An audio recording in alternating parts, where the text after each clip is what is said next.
O sábado é parte da lei dada por Deus à nação de Israel e fazia parte dos 10 mandamentos. Junto dos 10 mandamentos havia outras 600 leis que orientavam a adoração do povo de Deus. Esse arranjo foi feito durante centenas de anos, até que Jesus veio à Terra. Quando Jesus veio à Terra, então haveria de haver uma mudança, obviamente, né? Porque a lei tinha cumprido o papel. O papel da lei era conduzir o povo judeu de forma separada até que Jesus viesse à Terra. Quando Jesus veio, então, a lei tinha basicamente já cumprido o papel. Mas daí para frente fazer o quê?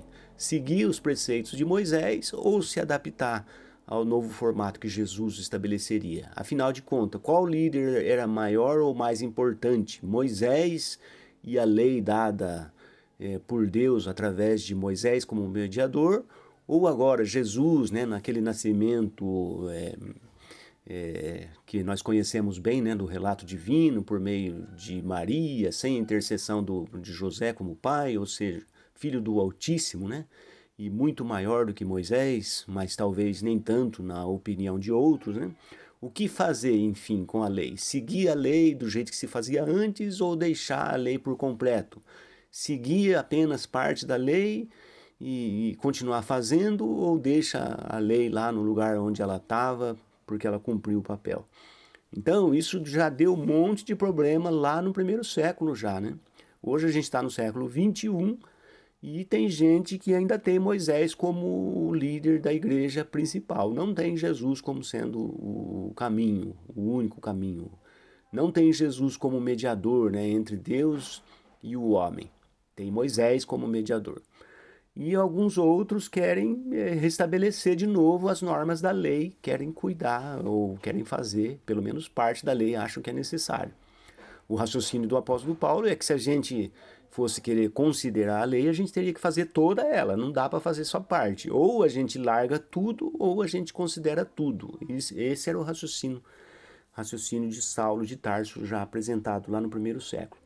E algumas congregações lá do primeiro século, especialmente, precisava de disciplina nesses assuntos, né, de ser ensinado, de ser repetido para elas novamente tudo que tinha sido tratado já que essas congregações muitas vezes elas tinham características negativas. Por exemplo, os Gálatas, né? Muitas vezes a gente vê no registro dos Gálatas, ó oh, insensatos Gálatas, ó oh, como que vocês são demolidos facilmente da sua fé, ó oh, Gálatas, como que vocês são vulneráveis e voltam atrás na opinião que tinham antes. Esse tipo de coisa tinha relacionado a essa congregação dos Gálatas. Mas vamos ver diretamente, tratando desse assunto do sábado. Veja que o problema estabelecido lá. No capítulo 4 de Gálatas, dos versículos 8 em diante, veja as palavras do apóstolo Paulo dirigidas a essa congregação. Versículo 8 diz assim: Não obstante, quando não conhecieis a Deus, então foi que trabalhastes como escravo para os que por natureza não são deuses. Mas agora que viestes a conhecer a Deus, ou antes, agora que viestes a ser conhecidos por Deus, como é que retornais novamente às coisas elementares, fracas e mesquinhas, e quereis novamente trabalhar como escravos para elas? Do que ele estava falando? Agora veja o 10. Observais escrupulosamente dias. Observais escrupulosamente o sábado. Não é mais para fazer isso. E meses. Né? Tinha celebrações em Israel que tratava dos meses. E épocas festivas e épocas e anos. Que a gente sabe tinha muitas celebrações lá entre o povo judeu, né? Dentre as quais a libertação de Israel, por exemplo, do Egito era comemorada. Mas veja que ele falou aqui, tratou de coisas elementares, fracas e mesquinhas, que escravizaria a pessoa se ela quisesse voltar a considerar essas coisas, porque não tinha mais, não era mais para fazer isso.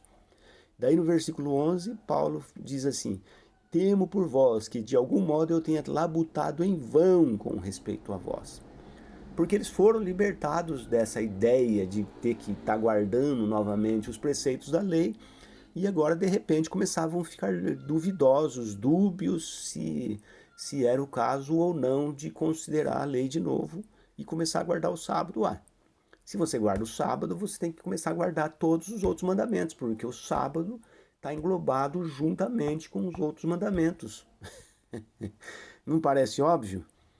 ou Jesus aboliu a lei inteira ou ele não aboliu lei nenhuma, entendeu? Porque, viu, a Bíblia não faria isso, né? Dizer que Jesus é o fim da lei se Jesus findasse somente com 8 dos mandamentos, ou com 5, ou com 3, não é isso.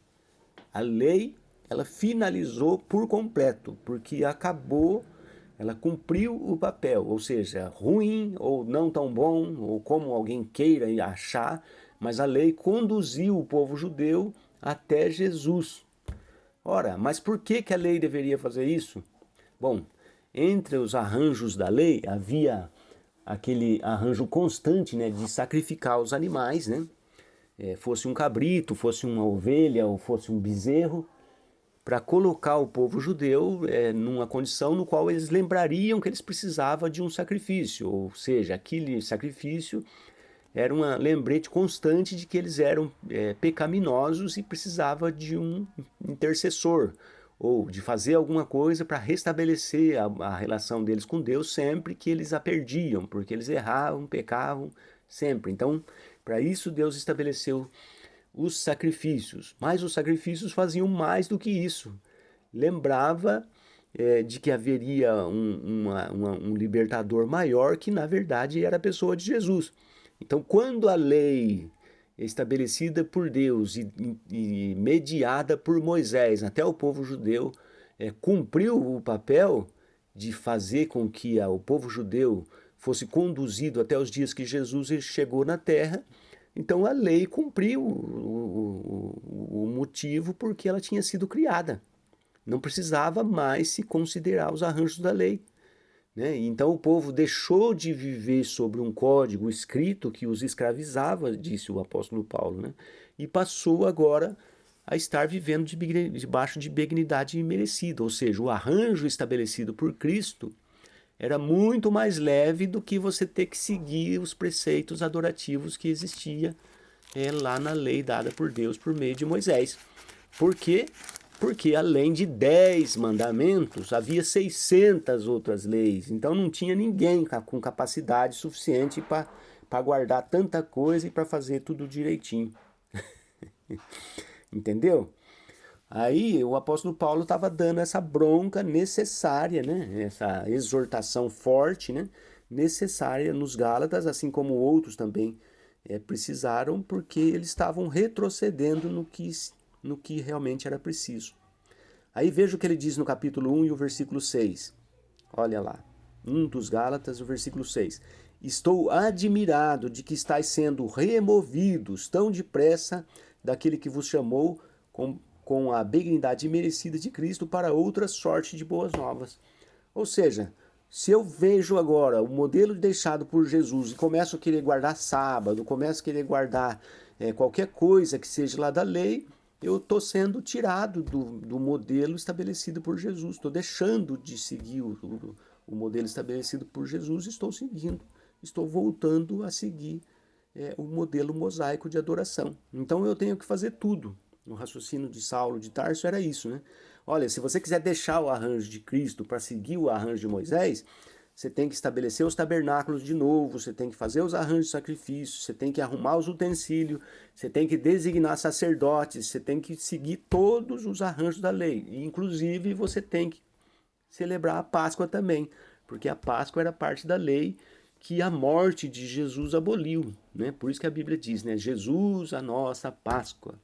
Aquela Páscoa que lembrava o povo judeu da libertação do Egito, a qual até o próprio Jesus celebrou e repetidas vezes, aquilo era ela se enquadrou como que num modelo profético no qual Jesus, o libertador maior, exemplificou aquele sangue passado nas ombreiras por ocasião da libertação do povo judeu do Egito. Lembra? Não morreu nenhum judeu no Egito, só morreu o povo egípcio. Isso porque eles obedeceram a ordem. Então o sangue era muitas vezes símbolo de vida, símbolo de libertação. E então se fazia os sacrifícios lá no templo dos animais e se derramava sangue, uma coisa assim que muitos não entendem. Por que Deus exigiu isso? Porque parece assim uma coisa meio estranho, né? Matar os animaizinhos e oferecer, aspergir o sangue sobre a arca, sobre os utensílios que haviam no templo, mas tudo aquilo só prefigurava a vinda de Jesus. Então daí quando Jesus veio à Terra, as primeiras pessoas que tiveram condição de identificar que se tratava do Filho de Deus predito na Bíblia, um deles foi João Batista, né, que fez um destaque para nós, né? Eis o Cordeiro de Deus que tira o pecado do mundo. Essas palavras, quando João Batista usou essas palavras, ele simplesmente fez alusão à lei, porque ele diz, eis o Cordeiro, o que se fazia lá na lei, eis o Cordeiro de Deus que tira o pecado do mundo. Essas palavras praticamente elas neutralizaram qualquer arranjo da lei existente, porque já passou a ser identificado o Cristo no primeiro século. Entendeu? É como se as palavras de João Batista elas assim cancelassem a lei de forma definitiva, dizendo, olha, agora para frente não precisa mais fazer nada do que tem lá na lei, de forma sistemática, como se fosse um rosário, do jeito que a igreja gosta de fazer. Porque gente que não tem conhecimento, gente que não entende Deus, gente que não sabe das coisas direito, tem essa mania de ficar fazendo coisa como se fosse um rosário, do tipo, Jesus disse, Pai nosso que está no céu, santificado seja o seu nome. Aí, então a igreja ora 200 Pai nosso que está no céu, santificado seja o seu nome. Não é isso. Pai nosso que está no céu, santificado seja o seu nome. Não é isso. Pai nosso que está no céu, santificado seja o seu nome. Não é isso. Jesus não deu para esse objetivo, ele só deu como modelo do jeito de fazer, ou como modelo da coisa central que tem maior importância.